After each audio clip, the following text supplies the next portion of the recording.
ठाण्यातील मानपाडा एकमे ओझोन परिसरातील सुमित एलिगन्स सोसायटी समोरील रस्त्यावर शेजारच्या व्हॅली टॉवर एनेक्स सोसायटीतील वाहने अनधिकृतपणे पार्किंग केल्यामुळे गंभीर समस्या निर्माण झाल्या. या ठिकाणी नो पार्किंगचा फलक असतानाही रस्त्याच्या दुतर्फा होत असलेल्या पार्किंग विरोधात आता सुमित सोसायटीतील रहिवाशांनी आक्रमक भूमिका घेतली आहे. मानपाडा येथील ॲक्मे ओझेन भागात सुमित एलिगन्स सोसायटी असून या सोसायटीत 72 कुटुंब वास्तव्य करतात. सोसायटीत मराठीसह विविध भाषिक रहिवासी असून यातील अनेक ज्येष्ठ नागरिक आहेत. सोसायटीतील रहिवाशांच्या येण्या जाण्याच्या रस्त्यावर शेजारील व्हॅली टॉवर एनेक्स सोसायटीतील अनेक वाहनधारकांकडून आपली चारचाकी वाहने अनधिकृतपणे दुतर्फा पार्क केली जात आहेत. यामुळे सुमित सोसायटीतील रहिवाशांना दररोज वाहतूक कोंडीचा सामना करावा लागत असून आपत्कालीन परिस्थितीत रुग्णांना ये-जा करणं कठीण झालंय. दोन्ही बाजूला वाहने पार्क केल्याने अन्य आपत्कालीन वाहने तसेच रुग्णवाहिका येऊ शकत नाही, किंबहुना पादचारी देखील चालू शकत नाही. विशेष म्हणजे या ठिकाणी ठाणे महापालिकेने नो पार्किंगचा फलक लावला असतानाही नियमांचं उघड उल्लंघन केलं जात असल्याचा आरोप रहिवाशांनी केलाय. सोसायटीची तक्रार येताच वाहतूक पोलिसांकडून बेकायदा पार्किंग करणाऱ्या वाहनांवर दंडात्मक कारवाई केल्यानंतर भाजपच्या स्थानिक समाजसेवकाला बोलावून उलटा कांगावा केला जातोय. पोलिसांवर अरेरावी करण्यासह जातीय तेढ निर्माण होईल असं वर्तन केलं जात आहे. वास्तविक 2007 पासून आम्ही संवाद साधतोय. आजवर 4 बैठका झाल्या, पण आजवर हा दुतर्फा पार्किंगचा त्रास संपलेला नाहीये. यामुळे नाहक 2 सोसायटीत वाद उफाळल्याचं सुमित सोसायटीतील ज्येष्ठांनी सांगितलंय. दरम्यान कायदा व सुव्यवस्था अबाधित राहावी यासाठी सुमित सोसायटीच्या रहिवाशांनी ठाणे महापालिका, अग्निशमन दल आणि ठाणे पोलिसांना साकडे घालून कारवाईची मागणी केली आहे. संविधान आणि कायद्यानुसार न्याय मिळावा अशी ठाम भूमिका रहिवाशांनी व्यक्त केली आहे.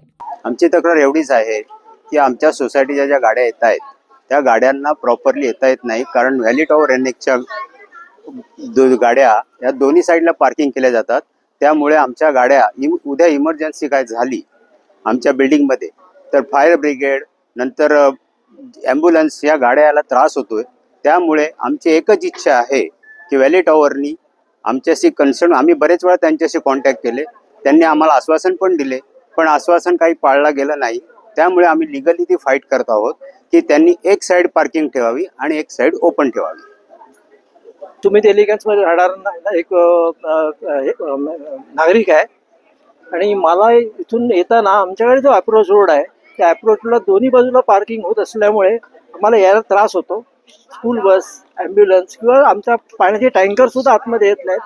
3-3 तास ते बाहेर उभे राहतात आणि त्याच्यामुळे आम्ही फक्त एवढंच त्यांना विनंती करतो की हा जो रस्ता आहे हा कोणाच्या मालकीचा नाही आहे, हा महानगरपालिकेचा आहे रस्ता.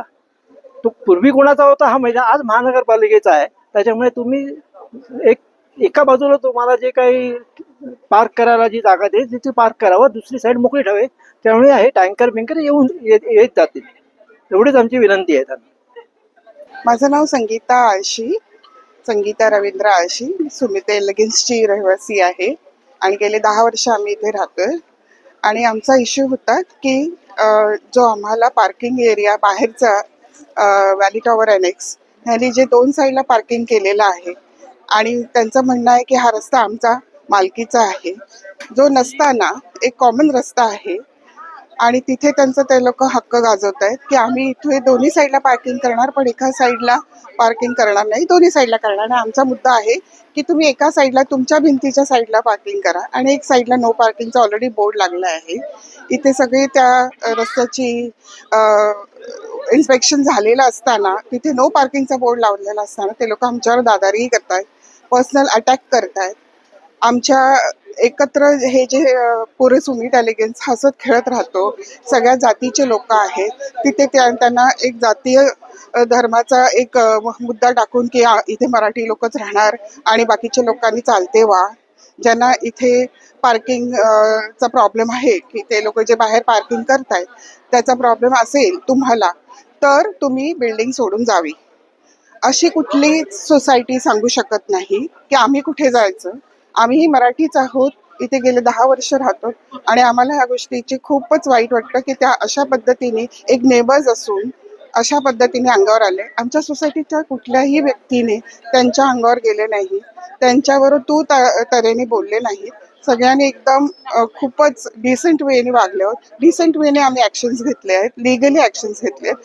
आणि ह्यावर ते लोक काय म्हणतायत की ॲम्ब्युलन्स जर येत असेल तर तुम्ही आम्हाला पहिले कळवा, आम्ही आमची गाडी हलवू आणि मग ती ॲम्ब्युलन्स जाईल. म्हणजे तोपर्यंत एखाद्या माणसाची काय परिस्थिती होईल हे तुम्ही जाणून घेऊ शकता. तसंच एक वृद्ध बाई जी आमच्या सोसायटीमध्ये आजारी होती, ती ॲम्ब्युलन्समधून आणली गेली होती आणि तिची ॲम्ब्युलन्स तिथे 10 मिनिटं बाहेर थांबवली गेली. ओके, एक 10 मिनिटाच्या अंतरावर बाहेर थांबवली गेली आणि त्यामुळे ती ॲम्ब्युलन्स आतमध्ये येऊ शकली नाही. आणि ते म्हणतात की तशा वेळी जर तुम्हाला कधी ॲम्ब्युलन्स किंवा फायर ब्रिगेड आणायची असेल आतमध्ये तर तुम्ही आम्हाला कळवा, आम्ही आमच्या गाड्या बाजूला करू, मग ती जाईल. हा कुठला मुद्दा आला किंवा हे कुठलं सोल्युशन नाही आहे. So we want solution for it and we want our justice. आणि ही भीती वाटते की ते आम्हाला टार्गेट करतात, येता जाता धमकवतात, शिव्यागाळ करतात, थांबवतात, आमच्या गाड्यांना येऊ जाऊ देत नाही. हे योग्य नाही.